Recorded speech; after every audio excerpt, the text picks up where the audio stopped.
तो लीजिए सुनिए गायक शुभम नायक प्रेमी बाबू और गायिका रोशनी सयाम के आवाज में ये मधुर गीत।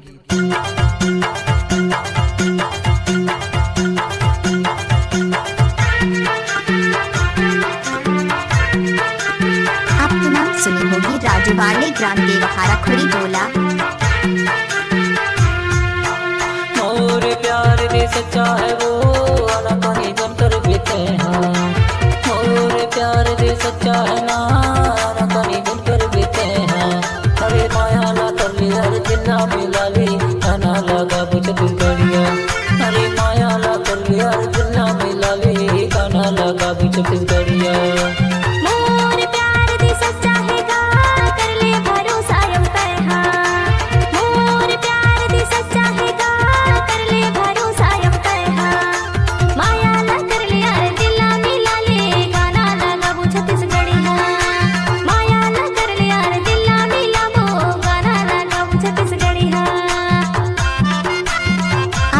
सुनी होगी राजूवाले ग्राम देवहारा खुरी टोला।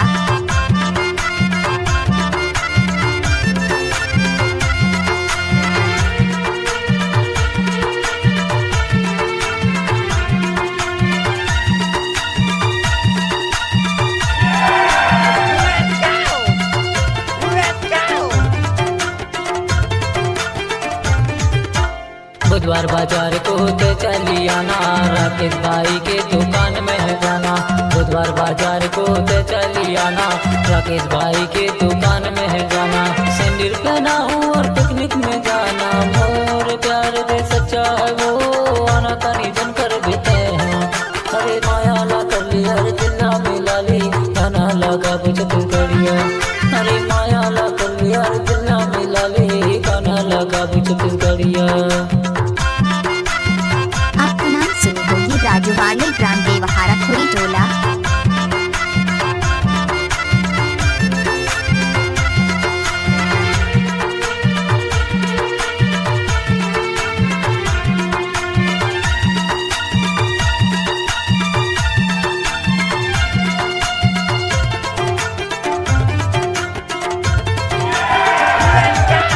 लाले में लिपस्टिक सोला है सिंगारना सज के आहूं मैं हाँ बुधवार बाजारना। लाले में लिपस्टिक सोला है सिंगारना सज के आहूं मैं हाँ बुधवार बाजारना। मोर प्यार दे सच्चा है गा कर ले भरोसा यम कर हाँ। माया ना कर ले यार दिल ना मिला ले गाना लगा वो छत्तीसगढ़ी हाँ। माया ना कर ले यार दिल ना मिला वो गाना लगा वो छत्तीसगढ़ी हाँ। आपको नाम सुनी होगी राजूवाले ग्राम देवहारा खुरी टोला।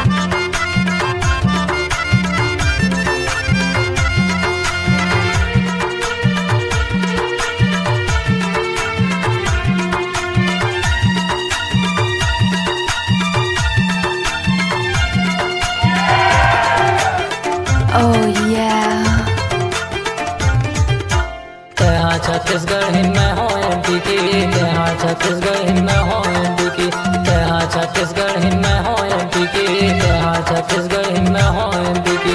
माया ला कर बुरानी हम सब जिनकी। मोर प्यार दे सच्चा है वो आना कहीं जनकर बीते हैं। अरे माया ला कर लिया जिन्ना मिला ली गाना लगा बुझ गड़िया। अरे माया ला कर लिया जिन्ना मिला ली गाना लगा बुझ गड़िया।